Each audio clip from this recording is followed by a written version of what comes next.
Ambalma Shirifla TV lajiba wa mobela jini funi islamia ka fuli inu. Assalamu alaikum wa rahmatullahi ta'ala wa barakatuhu. Mauludu 2015 hukmu konnala halibi anga shirifke noye Muhammadul Mahi Haidara ni ale donenu ni andalay nasigero benenu atitebu 750 lojumama. Ale mauludu ba kene sigi akera sibiridon fevri kalo kile mugan sambafla ani tanworo. Bara nunu damera ni kurane kalana ka jigin shiyen saba. O kofe anduna qasidawla noye alakira majamuye ani anga shehu munu ye noto dine la munu ye barake dine kono olu tonini kan fo ata se anga karamoba no ye Sheikh Ibrahima Niass ka qasida glanwe salifana selu kelen kofe wajulu kene sigira karamo fofora nyon ko ka alakira ko nyefo moye sallallahu alayhi wa alihi wa sallam sayyidina Muhammadin al-fatih lima uqulak wal khatim lima sabaqa nasir al-haqq bil haqq wal hadi ila salatika al-mustaqim wa ala alihi haqqa qadrihi wa miqdarihi al-azim subhana rabbika rabbil izzati amma yasifun wa salamun ala al-mursalin walhamdulillahi rabbil alamin. Assalamu alaikum.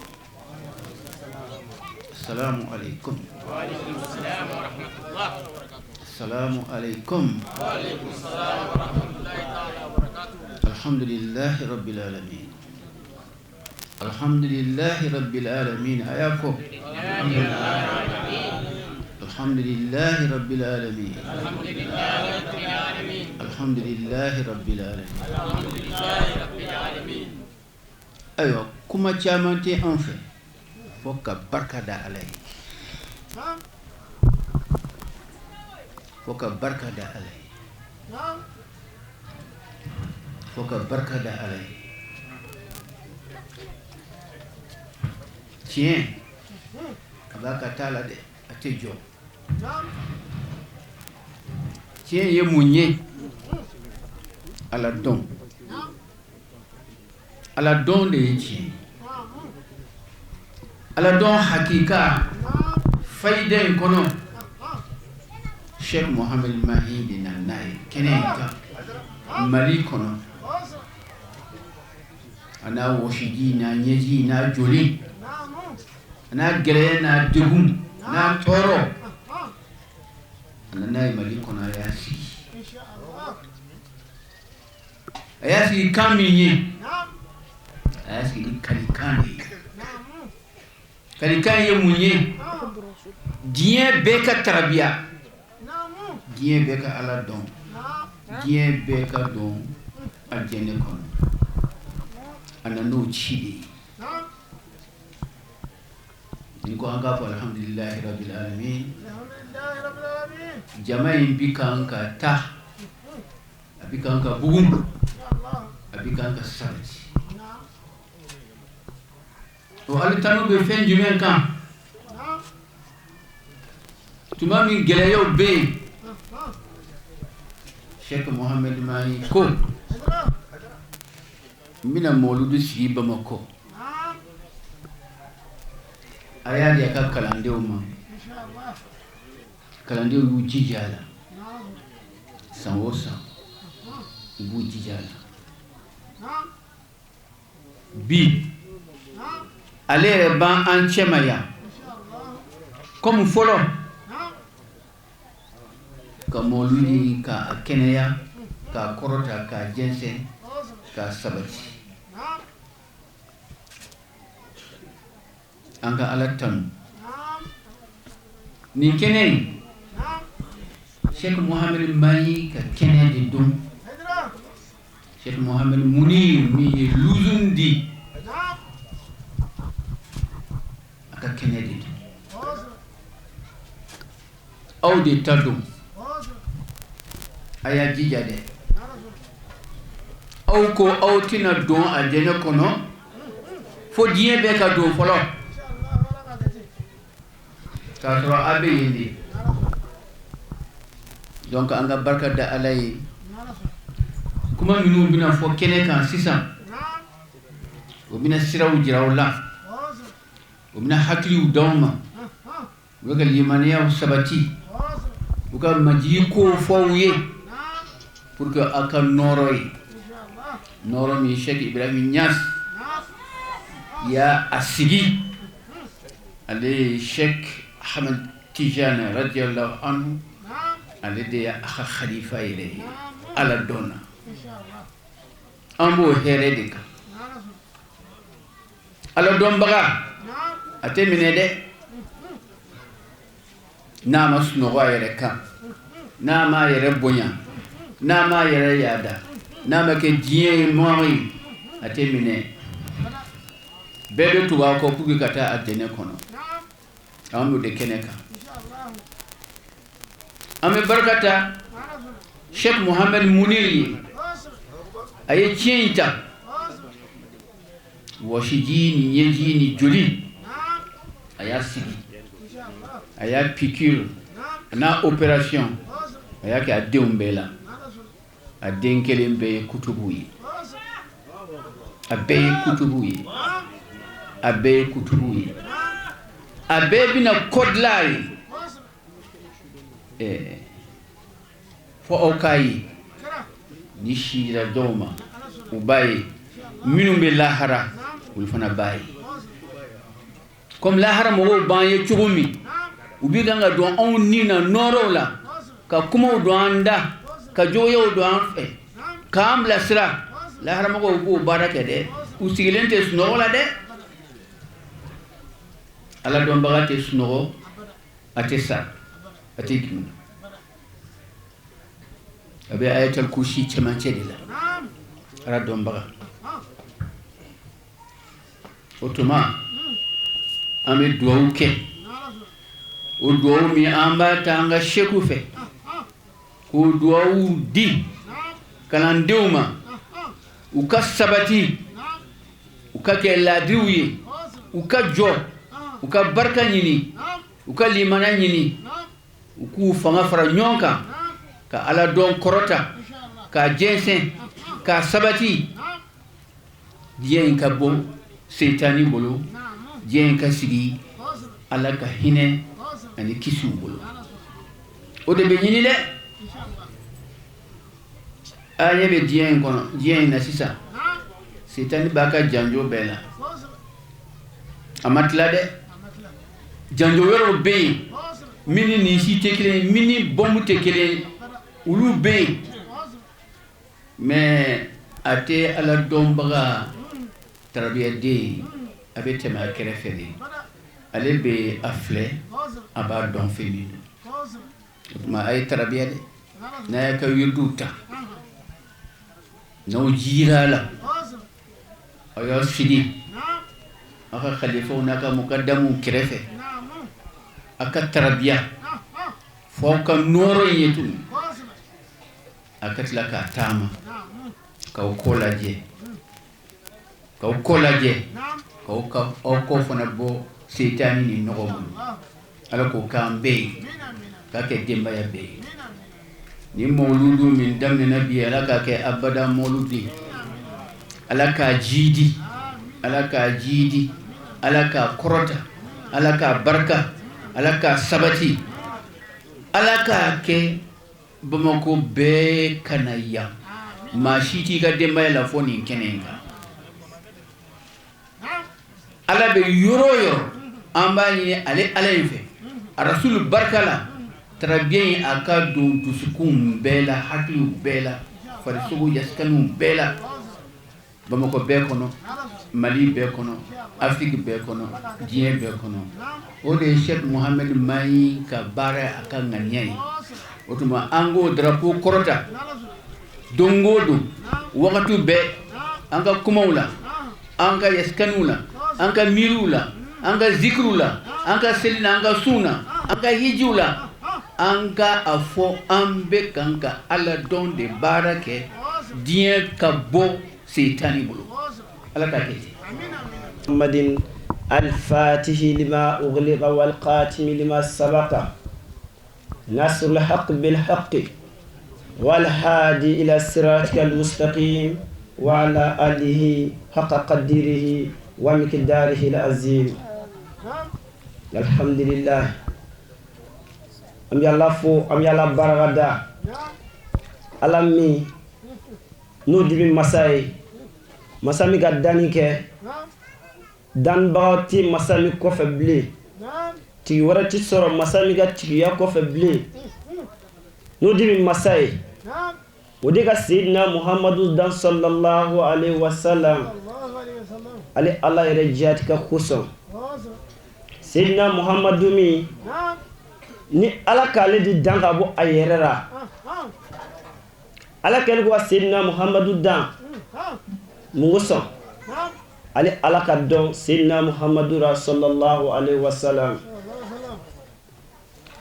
an ka foli n'an ka baraka da bɛ Seydina Muhammadu ye anw danna cɛ min kosɔn ale Seydina Muhammadu n'o de kɛra Ala yɛrɛ ye dugukolo kan ni Ala min n'a bɛ kufɔ Seydina Muhammadu o de ka Ala lɔn fɔlɔ a kɛlen ko ka Ala lɔn a sɔrɔ ka tɔgɔ da Ala la k'a fɔ Allahu tɔgɔ min n'o kɛra tɔgɔ kelen tɔgɔ 99 cɛra kɔrɔma sɔrɔ la fɔ an jaba kɔ o de bɛ Allahu ye kɔrɔ min bɛ Allahu ra ko jirin masa hali bi an bɛ Ala fɔ an b'a baraka da ale Seydina Muhammadu a kɛlen ko ka tɔgɔ da Ala ra Ala sɔnna a ma Seydina Muhammadu ma Muhammadun Rasulullah sallallahu alaihi wasallam o de kosɔn Seydina Muhammadu a tɔgɔ nalen de wazin mafuulu kan mun kosɔn Ala k'o kɛ pour que an ka Seydina Muhammadu n'an bɛ ale Ala ɲini an ka ɲini Seydina Muhammadu de la n'an ye Ala ɲini Seydina Muhammadu ra Ala bɛ sɔrɔ yen de cɛ o cɛ ni Seydina Muhammadu diɲɛ i tɛ Ala yɔrɔ lɔn bilen i tɛ Ala sɔrɔ bilen fana donc an ka foli n'an ka baraka da Seydina Muhammadu an kɛlen ko ka sɔli kɛ Seydina Muhammadu kan an ka foli n'an ka baraka da o bɛ an ka seku ka seku ye cɛ kelen min n'o de bɛ waliyu bɛɛ lajɛlen cɛ ma cɛ ye min de bɛ sababu waliyuya nɔrɔ tigi ye n'o de ka waliyu kelen bɛɛ lajɛlen lami waliyuya nɔrɔ la ni waliyu sera ka kɛ waliyu ye n'u sera ka kɛ Ala teri ye n'u sera ka kɛ Ala kuma ɲɔgɔn ye n'u sera ka kɛ Ala yɛrɛ ye dugukolo kan an ka foli n'an ka baraka da bɛ Cheikh Ahmad Tijani ye an kɛlen ko k'a ka foli n'an ka baraka da Cheikh Ahmad Tijani ma an ka foli n'an ka baraka da o bɛ an ka seku ka seku ye cɛ kelen min n'o de ye cɛw bɔ kungo taga la k'o bɔ jinɔgɔ min na k'o bɔ kungo kɔnɔ si la k'o bɔ yɛrɛ sɛbɛ la n'o ka cɛw to du kɔnɔ o bɛ da u ka dilanw kan o bɛ da u musow kɔrɔ o bɛ jisumaw min ka sufiya dɔɔni sɔrɔ n'o Cheikh Ibrahim Niasse ye an ka foli n'an ka baraka da Cheikh Ibrahim Niasse ye an kɛlen ko an ka foli n'an ka baraka da Cheikh Ibrahim Niasse ma an ka foli n'an ka baraka da bi an ka cɛba ye cɛ min sɛgɛra an ka nanakiri kosɔn cɛ min ye siɲɛnaw mina ka sɛgɛw sɔn mina ka ɲɛni Ala kosɔn ka yɛrɛ di Ala kosɔn ka kɛlɛw kɛ Ala kosɔn ka juguyaw sɔn mina Ala kosɔn n'ale Cheikh Muhammad al-Mahi Haidara ye an ka foli n'an ka baraka da bi Cheikh Mahi min n'ale y'a ka ɲɛnamaya bɛɛ lajɛlen kɛ ka diɲɛ ye k'a to yen ka kɛ zahidu ye k'a yɛrɛ di Ala ma ka diɲɛ nafolo ye k'a to yen ka dumuni dimanw ye k'a to yen ka kɔrɔtakow ye k'a to yen ka sirifiya ye k'a to yen ka kunbaba bɛɛ lajɛlen k'a to yen ka firi Cheikh Ibrahim Niasse kɔrɔ Ala dɔn ɲinini kosɔn ni ale sɛgɛra ka ɲɛni an ka lafiya sɔrɔ an b'a fɔ an ka baraka da o bɛ Cheikh Mahi an kɛlen ko k'an ka foli n'an ka baraka da Cheikh Muhammad al-Mahi kan an ka foli an n'an ka baraka da o bɛ an ka wagati tigi ye n'ale mu nɔrɔ belebele ye cɛ min n'ale fɔ ale hakɛ la kuranɛ hayan kɔnɔna kul in kuntum tuhibbuna Allaha fattabi'uni yuhibbukumullah n'ale cɛ kelen min sahibul maqamayni sariya tigi don hakika tigi don n'ale mu Cheikh Muhammad al-Munir Haidara ye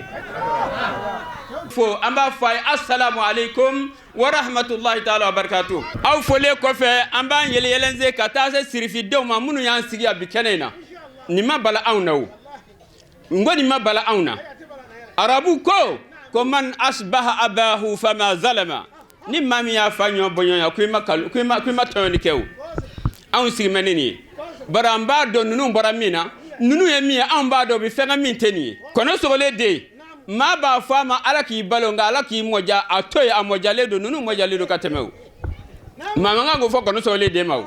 nunu an ba do nunu bi fenga min teni o kuma na amu fo amu barkada no so muhammadul muniru dawnye amu fo amu barkada an ye mini ke nunu de la شربنا شرابا طيبا عند طيب كذلك الشرائب طيبنا يتيب شربنا وأهرقنا على الأرض فضله والأرض كاس من كرام نصيب أو من كانوا من دمانا من بيناتبا نيجمي على دما دكو أكو بحر المياه كفى منه شرابا ومن بحر المعارف لا يكفي منه سوى الغرق ako ni dona jira ni mi bolnya kele bifa nga ala doji ni donona ni mi tuna koneti fawo nunu de antuna nunu fe ba wode kono amu fa amu barkada amba yele se nunu fanay kata sa jolma kata sa ufa norma man no eso muhammadul muniru yara haydaray man lahu alqadam arrasih fi alurumi wal usuli zul qalbi almunawwara wan nafs almutahhara amba fa amba barkada kata se afa norma man no eso muhammadul mahi haydaray kuma nga karamo temena ukan wajibi na ma ambaraze ka yele nzandi se ko kuma okman amba mbaraze katasi wo show muhammad mundiruma mai haydarama o mai haydara amba yele se no yere katasa kotigi ma no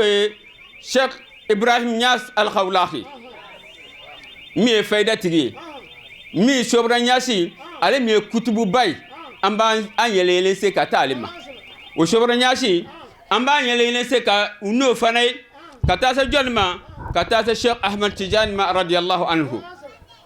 وشومنتيان منكو أيربكونا أكو أنا كتب الأكتاب الوجود حقيقة على سائر الأكتاب قولي وحكمتي أكو على دي عليك كتب بلا جليل كتبي ني كرا كتبي با سوري كتبي مي على شيخ أحمد تجاني درا وشو أحمد تجاني أكو كتب بلا جليل يا مريا وبتمنى عليك يا مريا دي أبي بتمنى عليك يا مريا ناقصبادي وشيخ أحمد تجاني على دوكو أكو أنا بلبل الأفراح أملا أدوهها تربا وفي علياء بازا أصحب أكو على دو كنا من بارا ناسيرا على كجيري باسا فما ورما سيورا سورالا على دبي مومي على دبي موسى جيرجين على دبي موسى جير فرالا على دبي سو جيري مونا أسماء بلا جليلا ودي على شو أمتجاني أكو وغدوت مرتوبا لكل كريمة لا يقتدي فيها اللبيب فيحتب على ولا على كبويكو ناغا كرامكو على بو كفوا يا كفو جوني يا كفو اوندي وشو احمد يعني اما يلين سوني كتاسه جوني ما كتاسه محمد رسول الله صلى الله عليه وسلم ومين انسيا كويو مين فانا دوفو لا نونا بيبي كما ورا كما ويا بيبي امبي دوفو محمد الماهي شو على كلا رسول الله صلى الله عليه وسلم وعلى كرامين بالا ني ام بيسكا كوماكا كايلا كاجيغي اني كبر من شجره ومجرى bar nunu ya an doniala nunu ya an mi akakola nunu ya an mi ka an bolo da alakira ko kiseka wa an mi se ka kumana cho mi manager mo be mi ndo am se ko fo ande ma be mi ndo am se ko fo kuma nan siram ya mo be mi ndo am bo fo wa alakira sallallahu alaihi wasallam ale de muhammadu rasulullah sallallahu alaihi wasallam alakira jondo alakira boramini fe alakira majumai alakira yere ma fasu jumendo amba fo alakira zul mu'jizati kabako ya tigido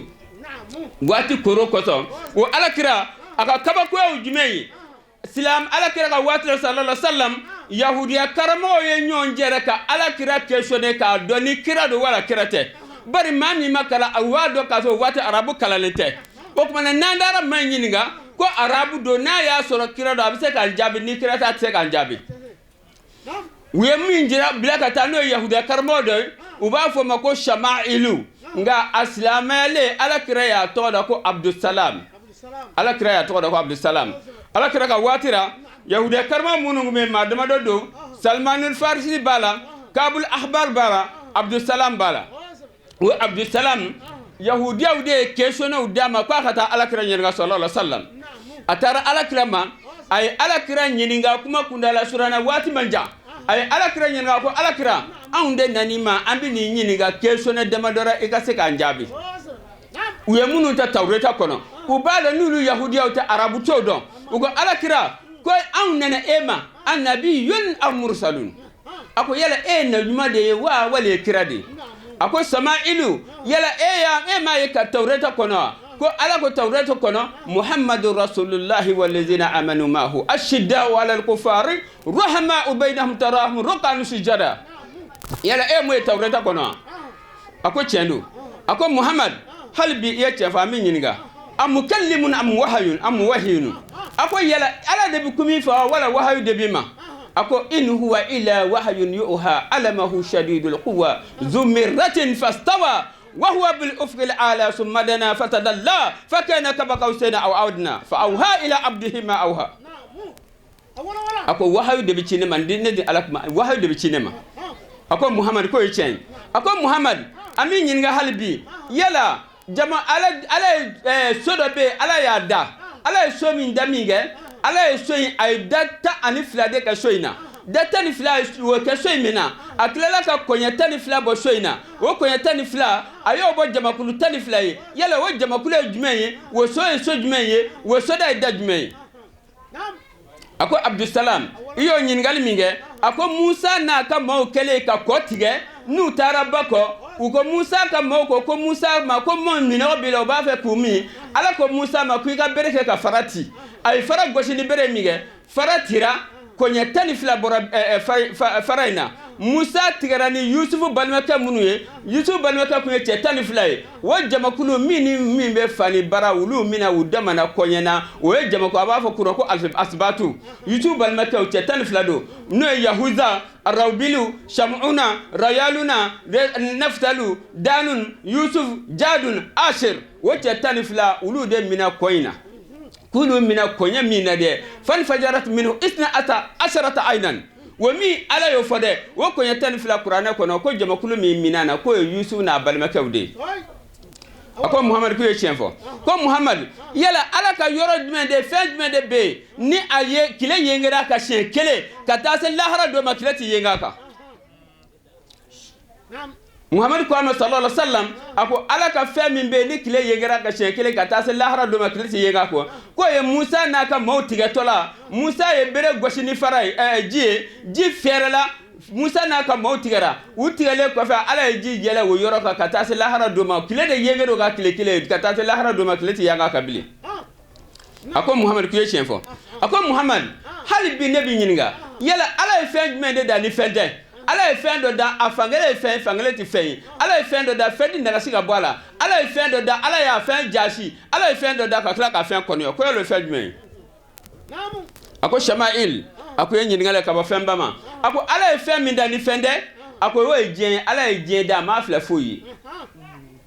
ako ala fen min da na ya fangele ke fen ama fangele ke fen ako lahara doye amita jo kene miga bisatu miga ami jo aka wati mina awe fenye ni lahara ko bana ni motara aljina na wala janimena meleka ba meleke kata sema ako wati abina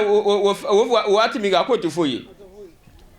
ako Muhammad ye chenfo ko wa ala fe minda ka kila ka fe konyo ko e fejme ko ala fe minda ka kila ka konyo ko ye fali mangade ala ko Qur'ane kono inna ankara al-aswatu la sawtu al-hamir ako Muhammad ye chenfo ko ala fe minda ka kila ka fe yadu ko ye le fejme ko ala fe min da ka kila ka feya ko en dale vene ka so en dale ka so ala ko inna awhanal buyuti la baytul ankabut ako Muhammad ko yechenfo ako Muhammad halbi ambi nyinga ako yala mo jume fe jume de be kaburu jume de be na tamana na tige de kaburu min be na tamana na tige ko jume ako kaburu min be na tamana na tige ako yunisai jega kele ka Yunisa kunu Yunisa tora jega kono abi yala nae ako e kaburu min yala na tigi ako Muhammad ku yechenfo ako Muhammad sallallahu alaihi wasallam ako halbi amin minga ko yala fejme de be nan anyona ka soro nitala nite femina na nyona ko e fejme ako Muhammad ko ama ako Shamailu ako femi be na nyona ka soro nitala ako e so madade ako alako wasubhi iza tanafasa ko wati mina ni so mara nyona ako wo so mara de fia dima bi chi so mara wati ni mive ako e so mara nyotola de ako e so mara na nyona ako nitala nga nyona ako alako wasubhi zata nafsa ko kuma mina ni so mara nyona ako femi nyona ka soro nitara ko e so mara ako Muhammad ku yechenfo ako Muhammad min ɲininka yala fɛn jumɛn bɛ n'a y'a ka jamakulu waaju k'a sɔrɔ adamaden jinɛ tɛ ko yala fɛn jumɛn mɛlɛkɛ tɛ adamaden tɛ jinɛ tɛ mais a y'a ka jamakulu waaju ko ye fɛn jumɛn a ko fɛn min bɛ yen n'a y'a ka jamakulu waaju k'a sɔrɔ mɛlɛkɛ tɛ jinɛ tɛ a k'o ye namulatu de ye namulatu ndigiɲɛ ko a ka maaw ma waati min na Sulemana n'a ka maaw bina a ko ya ayyuhan namlu udkhulu masakinakum la yahtamannakum Suleiman wa junuduhu wa hum la yashurun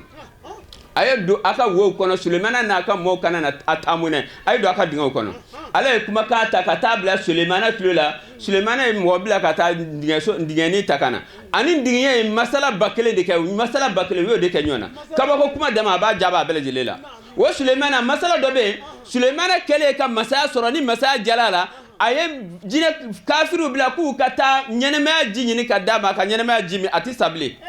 o kɛra ɲɛnɛmaya ji nalen Sulemana ko jinɛw ma ani adamadenw ma a ko ne b'a fɛ ka ɲɛnɛmaya ji min aw ka hakilila ye mun ye bɛɛ lajɛlen masakɛ mana fɔ a bɛ min kɛ mɔgɔ b'a fɔ k'i ka n'o kɛ wa bɛɛ ko Sulemana a min kana sa n k'i y'an cɛra n t'a fɔ i ka sa bilen o kɛra Sulemana ko y'aw ka hakilila mɛn a ye so wele a ko so taa ne ka ndigiɲɛmuso ta ka na n b'a fɛ k'a ɲininka a ka hakilila la so bolila ka taa ndigiɲɛmuso nɔfɛ a ko ndigiɲɛmuso Sulemana ko n ka nin nɔfɛ k'i ka na ko a bɛ nin ɲininka a ko so ma ndigiɲɛmuso ko so ma a ko taa fɔ Sulemana ye ko ne tɛ yɛlɛ e kɔ kan ko a ka maa wɛrɛ bila ka na Sulemana ye o taalen ka t'o fɔ Sulemana ye wulu bila a ko wulu e ka teli taa ndigiɲɛmuso ta ka na wulu bolila ka taa ndigiɲɛmuso ta ka na ndigiɲɛmuso yɛlɛla wulu kan a nana n'a ye Sulemana ko a ma a ko ndigiɲɛmuso a ko ne taara ɲɛnɛmaya ji de ɲini n b'a fɛ k'a min kana sa a ko n ye jinɛw ɲininka wulu ko n k'a min kana sa n ye adamadenw ɲininka wulu ko n k'a min kana sa n ye kɔnɔw ɲininka ko n k'a min kana sa n ye baganw ɲininka wulu ko n k'a min kana sa o kumana e ka hakilila ye mun ye a ko Sulemana ne ka hakilila ye i ka n'a min i ka sa k'i to i ka kiraya la o de ka fusa kiraya ka ban k'i to yen a ko n'i ma sa ni kira wɛrɛ nana o ye ka jala faralen o i ka kiraya bannen n'o kɛra o y'i salen k'a sɔrɔ i tɛ kira ye a ko o tuma i ka sa i kiralama o de ka fusa i ka sa k'a sɔrɔ i tɛ kira ye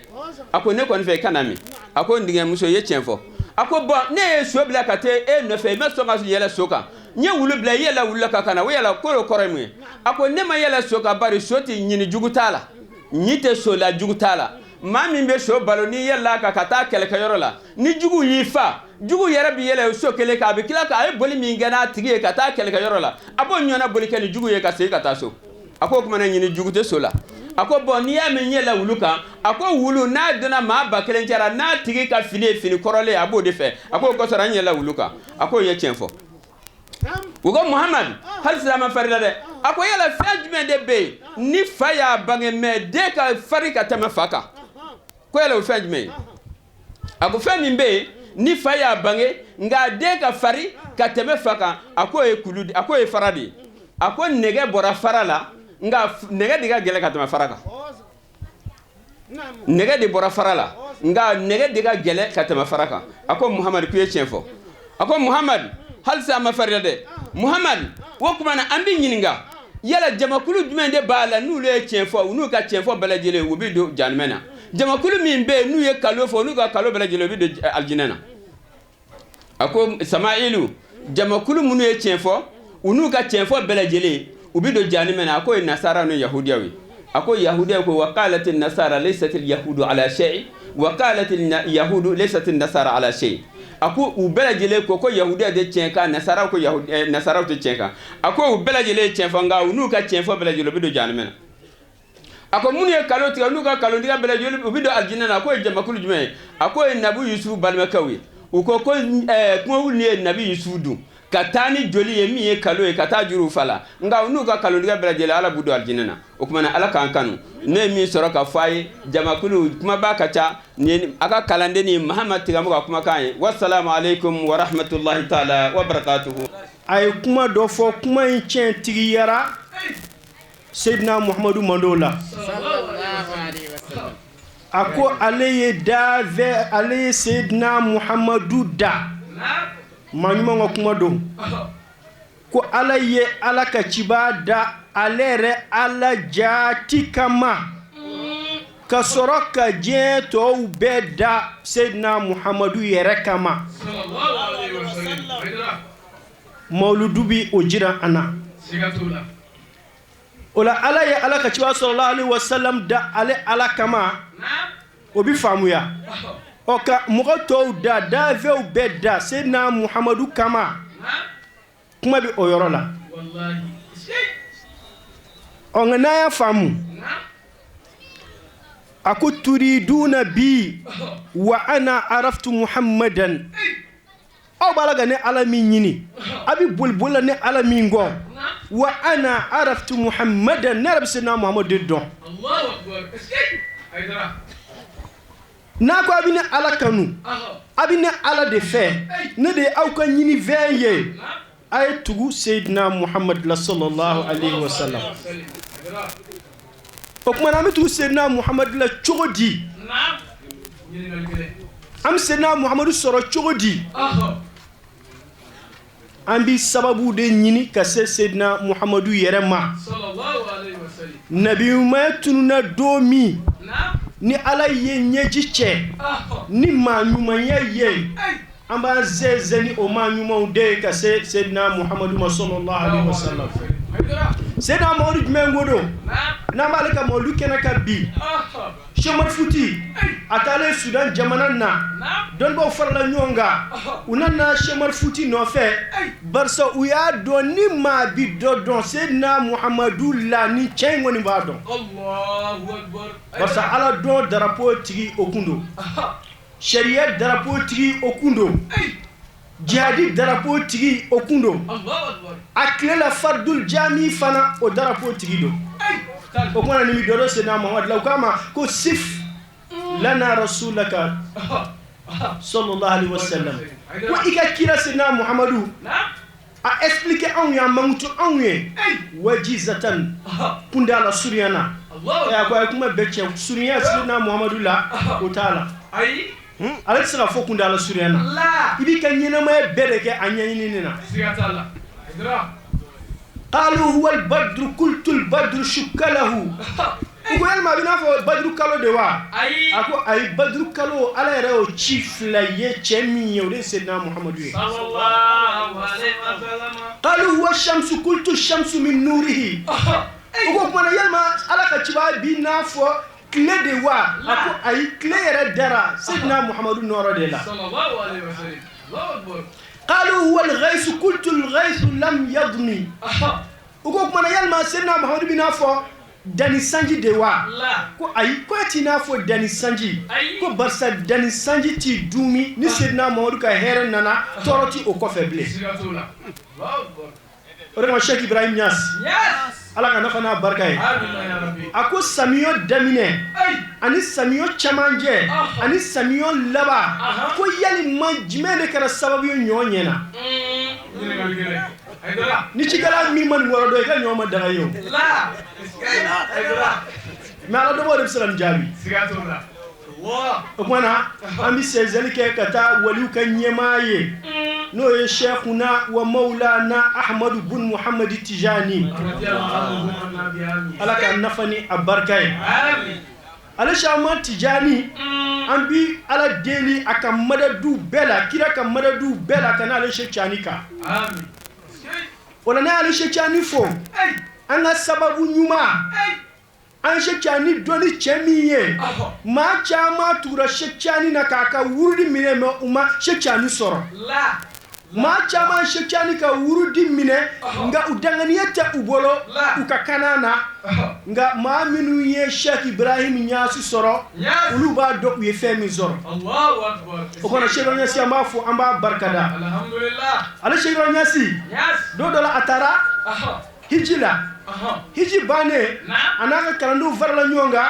u taara Madina n'o ye hiji yɛrɛ kun ye n'o ye hiji kisɛ ye u taara ziyara kɛ ala ka ciba kaburu la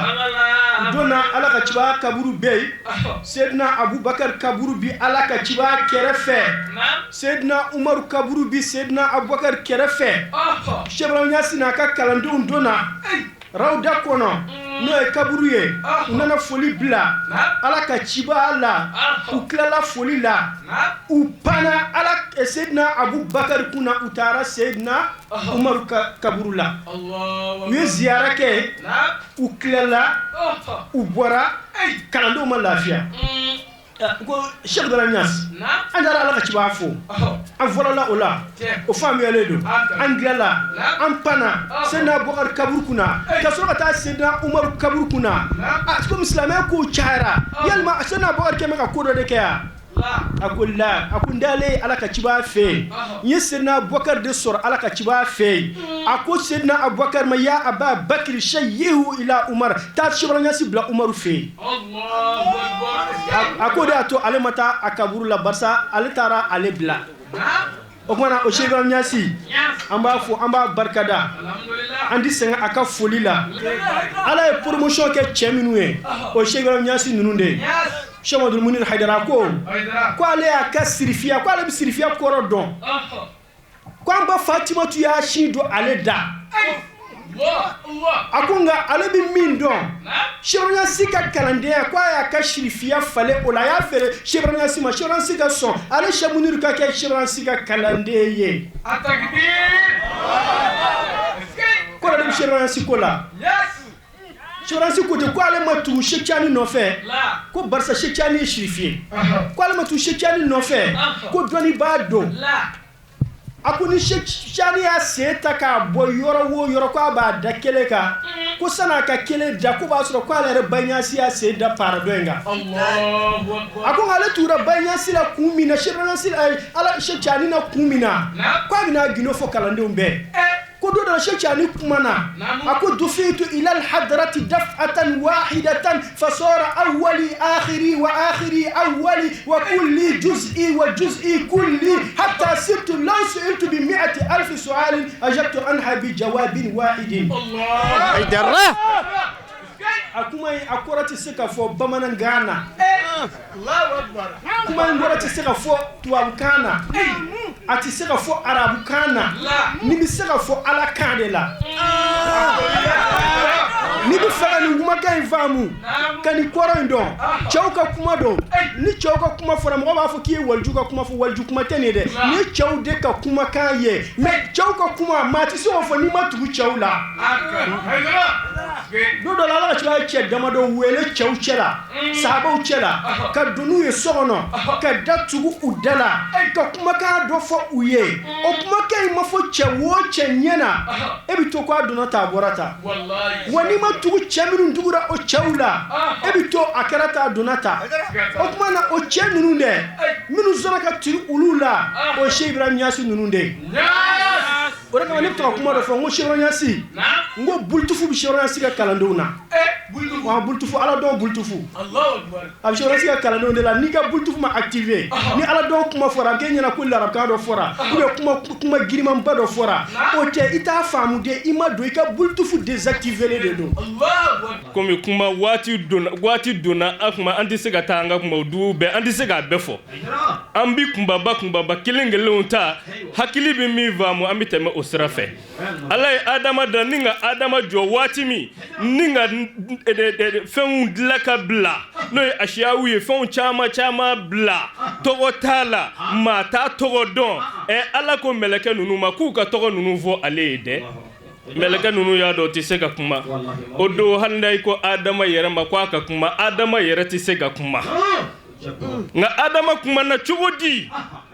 ala ye sirru do de do adama na o sirru inde o de kama adama sera ka kuma ninga fen togo fo meleke unyena o sirru o de Seydina Muhammadu sallallahu alayhi wa sallam o noro de do na ala ko meleke ma ku ka sujudu be adama ye fasajadu malaikata kulluhum illa iblisa aba wa kana minal kafirina fona bora iblisu la abana ala mu voama o yorola o de kama ne ko ngo on make fitri wala parce que ne on ngara fitri wala ni kuma ko mi fo onyoru de ma ala ko fa kana minal kafirina parce que akira kafiri de a fitri galena alama o de ko so abana ka sujudu be adama wa adama kunte koyi aish ayi adama kunte Allahu akbar an sigilen filɛ kɛnɛ min kan n'o ye Seydina Muhammadu sallallahu alaihi wa sallam ale ka sababu o de kosɔn Ala ko mɛlɛkɛw ka sujudu bɛ Adama ye ni anw sigira o kɛnɛ kan Ala kosɔn k'an mɔgɔw to yen Ala kosɔn k'an ka ciw to yen Ala kosɔn an ka Ala tanu ka Ala barika da Ala t'o di maa bɛɛ lajɛlen fana ma koyi ngo Ala t'o di maa bɛɛ ma ni Ala y'o di anw ma an ka Ala fo ka Ala wale ɲuman dɔn k'a dɔn k'a fɔ Ala ye fusamandiya d'a ma fusamandiya min ni anw yɛrɛw n'an tɛ se k'a jate k'a kasabi si dɔn n bɛ foli se n balakaw ma mawuludu tabaw o de kɛra quartier yɛrɛ muso ye an b'u fɔ an b'u barika da olu de y'a ta nka u y'a ta ne b'a dɔn kun min na u y'a ta nka u yɛrɛw k'u jija u k'a dɔn k'a fɔ kun min na u y'a ta u k'o si dɔn u ka baara kɛ ni o kun ye Ala ka ciba sallallahu alaihi wa sallam ngo Ala ka ciba de nana muso ɲɛnɛma minɛ fali Ala ka ciba de kɛra sababu ye k'a dabila Ala ka ciba sallallahu alaihi wa sallam ngo a bangine a nani diɲɛ kɔnɔ o de kosɔn muso ɲɛnɛma minɛni k'a fa o de dabila la Ala ka ciba nani ni Ala ka ciba kun tɛ ngo kun di dabila Ala ka ciba sallallahu alaihi wa sallam aka sahaba bado be n'an b'a dɔn ni Seydina Umaru ye aka sahaba filana Seydina Umaru min n'a bi nafila jɔ fitiri waati ni ka salamu bila ka bɛn ni fajiri ye nafila jɔko 2 cɛ min bi kuranɛ kalan ni nafila jɔko 2 ye o Seydina Umaru de ko don Ala ka ciba ka sahaba bain n bɛ deli k'a fɔ n ka kumaw na n ko sahaba min n'a dara kaburu kɔnɔ waati min n'a dara kaburu kɔnɔ ka ban waati min ni mɛlɛkɛw nana ka na pɛrɛ a kun k'a ɲininka a la yala a ma ye jɔnni ye a yɛrɛ bi pɛrɛ mɛlɛkɛ ninnu a b'a fɔ ko mɛlɛkɛ ninnu yɛrɛ 2 ma ye jɔnni ye cɛ min bɛ se k'a kɛ Seydina Umaru de don n'a pɛrɛnna mɛlɛkɛ ninnu ko aw yɛrɛ 2 ma ye jɔnni ye mɛlɛkɛ ninnu yɛrɛ kabi Ala y'u da maa ma o k'u la u bi jɔrɔ u bi hami u bi yɛrɛ u bi siran u t'a dɔn k'a fɔ ni cɛ in ye jɔnni ye a yɛrɛ de bɛ tila k'u jaabi a b'a fɔ aw t'a dɔn ne de ye Ala ka ciba bɔ nin gazuwa in na wa Ala ka ciba kun bɛ nin gazuwa in na ne de kɛra sababu ye k'a bɔ o la wa aw bɛna pɛrɛn ne kun mun na sisan a b'a fɔ n di yafa aw ma fewu fo Ala ka kiiti ne ni aw cɛ yomal qiyama mɛlɛkɛ ninnu b'a fɔ Seydina Umaru ye a b'a fɔ ko a ka yafa olu ma a kana sɔn ka kiiti Ala yɔrɔ la Ala ka ciba ka mando o mando n'o donna kaburu kɔnɔ Ala ni Seydina Umaru sababu u tina pɛrɛ e kun u tina pɛrɛ e kun u ti pɛrɛ mɔgɔ kun mɔgɔ min sigira mawuludu kɛnɛ kan u ti pɛrɛ mɔgɔ kun mɔgɔ min ye Ala ka ciba kanu Seydina Umaru Ala ka ciba ka khalifa filanan in de ko don ale de bi deli k'a fɔ an ye a ka kisa la a ka khalifaya kɔnɔ a b'i sigi don dɔ la a b'i kasi ka kasi don dɔ la a b'i sigi a b'i yɛlɛ fo sahabaw kamana bi guana sahabaw nana ɲininka u k'a ma Umaru i bi yɛlɛ mun na i bi to ka kasi mun na a ko 2 de kɛra ale la diɲɛ latigɛ kɔnɔ ko o ko dusu a n'a nisɔndiya waati dɔ k'o de bi to ka kɛ ale la a ko fɔlɔfɔlɔ ye jumɛn ye a ko a fɔlɔfɔlɔ ale ye denmuso dɔ sɔrɔ olu ka waati n'i ye denmuso sɔrɔ i bi hami i bi jɔrɔ a ka n'i danbe bɔ i la i bi taa dingɛ tigɛ ka denmuso in don a kɔnɔ ka bɔgɔ k'a la k'a fa a ɲɛnɛma ko ale Umaru y'o kɛ nka ale bi miiri don dɔ la ale taara ni denmuso in ye ka taa denmuso jɔ dingɛ kɔnɔ don dɔ la a bi ka bɔgɔ kɛ denmuso in kan denmuso y'i bolo sama ka bɔ dingɛ kɔnɔ k'a sɔrɔ ale bonbosi la bɔgɔ magalen don ale bonbosi la k'i tɛgɛ kɛ k'o furafura ka bɔ yen k'o n'a ta bɛɛ ko ale ye bɔgɔ k'a kan ko k'a fa a ko o dusukasi o n'o hami n'o hujunu k'o de bɛ ale Umaru minɛ waati bɛɛ lajɛlen la a ko jɛlɛ kun ye fɛn jumɛn ye k'olu kun bɛ Ala dɔ bato min ni anw ka Ala ti kelen ye min ni Allahu ti kelen ye olu kun b'o bato u b'o bato cogo di u kun bɛ tamorow de ta u bɛ taa o Ala bato yɔrɔ la n'olu bɛ taa kalo 3 walima dɔgɔkun 1 u b'o kɛ taali la n'u taara u bi tile dama dɔ kɛ yen nɔ Ala in batoli la n'u bi segin fana u bi dɔgɔkun kelen si kɛ ka na ulu bi taa n'u bi taa ni tamaro de ye ka taa kɛ ka Ala in bato n'u taara Ala bato ni tamaro ye ni kɔngɔ y'u minɛ tamaro t'u bolo bilen u bi tila k'u den ka taa bɔ Ala kɔfɛ ka tamaro suɲɛ k'a dun Ala kana an ka Alaw kɛ ten koyi n Ala ka ne bi yɛlɛ de parce que a tun b'a dɔn k'a fɔ ja olu kun bi fu de la olu kun bi tulonkɛ de la Ala ka ciba de nana ka na olu sama ka bɔ nin ko in kɔnɔ balimaw an bɛ Ala tanu ka Ala barikada an di kuma caya bilen an di taa ni kisa yɔrɔ la o kuma an bɛ foli se an ka sheku ma n'o ye anw damajuru samaba ye ka taa Ala ka hadara kɔnɔ n'o ye Sheikhana Ahmadu Tijani ye kɛnɛ kuncɛra ni duwawu ye silamɛw bɛɛ lajɛlen jamana ye ani jamanadenw bɛɛ lajɛlen صدق الله العظيم وبلغ مولانا رسول المصطفى الصادق الأمين وهو أصدق القائلين والمصدقين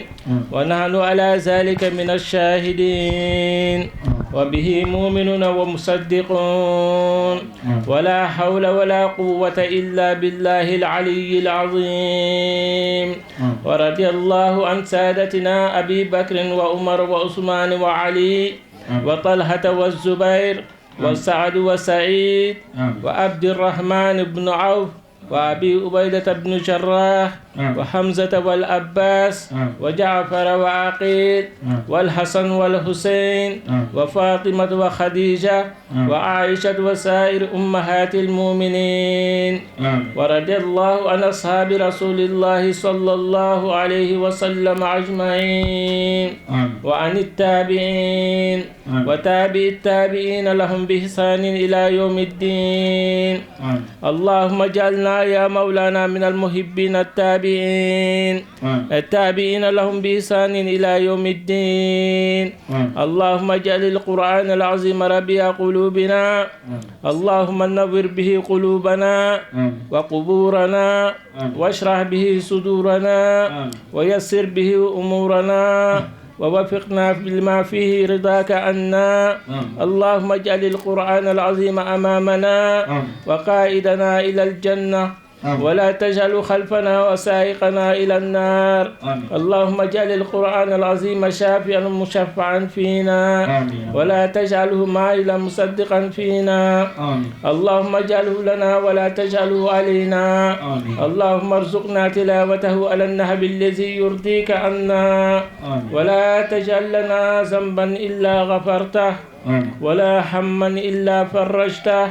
ولا دينا إلا قضيته ولا مريضا إلا شفيته ولا عدوا إلا كفيته ولا غائبا إلا رددته ولا آسيا إلا أصمته ولا فاسدا إلا أصلحته ولا ميتا إلا رحمته ولا عيبا إلا سترته ولا أسيرا إلا يسرته ولا حاجة من هوائج الدنيا والآخرة لك فينا رضا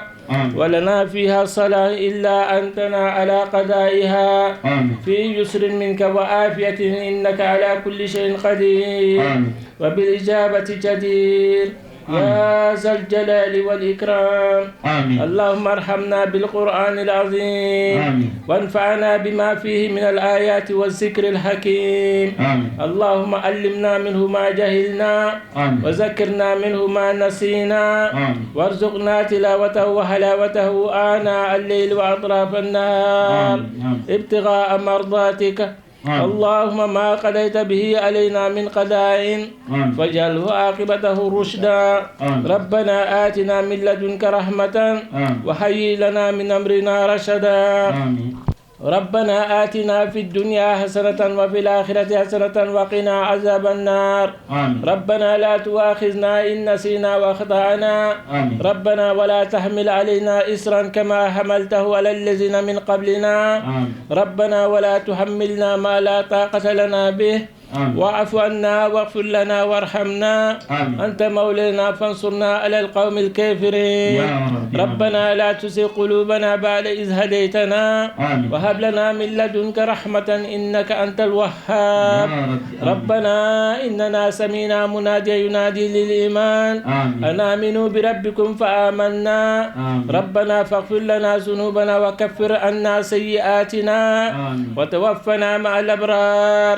ربنا وآتنا ما وعدتنا على رسلك ولا تخزنا يوم القيامة إنك لا تخلف الميعاد ربنا ظلمنا أنفسنا وإن لم تغفر لنا وترحمنا لنكونن من الخاسرين. كان كونتلي شيخ محمد الماهي حيدر عندلا منا يعني مولود كان سيجي nisodiya ye jumɛn yɛrɛ fana bila kɛnɛ kuncɛlen a ye dakunya fila fɔ an ye. An bɛ ala tanu ka ala barikada ka ala fo ka ala wale ɲuman dɔn an kɔni b'a fɔ ni ko in kɔni na an t'a dɔn a ye an sɔrɔ cogoya min nka a bɛ an hakili jigin an yɛrɛw mɔkɛ la n'o ye Sheikh Muhammadul Mahi Haidara ye parce que an y'a ye mɔgɔ fɔlɔ-fɔlɔ min kɛra sababu ye an ka nin yɔrɔ ninnu na ka mikoro siri ni ka wajuli kɛ ka ala ka ciba ka fusamandiya fɔ o ye Sheikh Muhammadul Mahi ye bon an yɛrɛw y'a ye waati min ni anw yɛlɛmana site in da la yan nɔ an m'a ye k'a fɔ an dafɛla la fewu k'a fɔ ko mawuludu dɔ bɛ yen an kɔrɔ nin yɔrɔ ninnu na an m'a ye an m'a dɔn hali n'a bɛ yen a tɛ kɛ nin waati in na donc an yɛrɛw y'a nata an y'a ɲini an ka sheikh fɛ n'o ye Sheikh Muhammadul Munir Mahi Haidara ye k'a fɔ a ka sira d'a ma an bɛna kɛ kɔnɔjɛya kama an ni sigida mɔgɔ minnu sigilen don mun kosɔn an n'u ka se ka don ɲɔgɔn na u ka dɔn k'a fɔ an yɛrɛw bɛ an sigilen bɛ kun min na ala ye yan nɔ kɛrɛnkɛrɛn ni anw ye kun min na ne kɔni b'a dɔn k'a fɔ ala m'an kɛrɛnkɛrɛn ni yan nɔ ye kun wɛrɛ la ala ye anw kɛrɛnkɛrɛn ni yan ye kun min na o de ye nin mawuludu in kosɔn ye.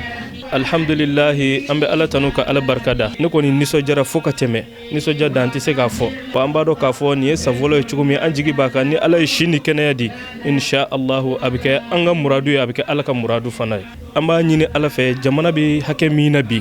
k'a ɲini ala fɛ ala ka jamana ye ala k'a bɔ a dingɛ kɔnɔ o ye an ka akida dɔ ye fɔlɔ parce que an ye kuranɛ kalan ŋaniya kɛ ni o ye fitinɛ min bɛ jamana kɔnɔ fitinɛ min bɛ jamana kɔnɔ denw ka ala ka se ka jamana tigiw yɛrɛ jamana kalifa an bɛ mɔgɔ minnu ma bi ala ka se k'olu fana bila sira la mun kosɔn anw fana bɛ se ka da ka sunɔgɔ ka lafiya sɔrɔ o ye an ka hamina ko fɔlɔ-fɔlɔ ye jamana yɛrɛ kɔnɔ ka dugawu kɛ jamana ye ka dugawu kɛ jamana kɔnɔden bɛɛ lajɛlen ye kɛrɛnkɛrɛn la diɲɛ bɛɛ an ka foli bɛ a bɛɛ an bɛ dugawu kɛ a bɛɛ lajɛlen ye nin kibaruya in na. An bɛ Alahu Taala deli dugawu minnu kɛra ala k'u jaabi an ye ala ka san nataw fana jira an na wa akhiru da'awana anil hamdulillahi rabbil alamin.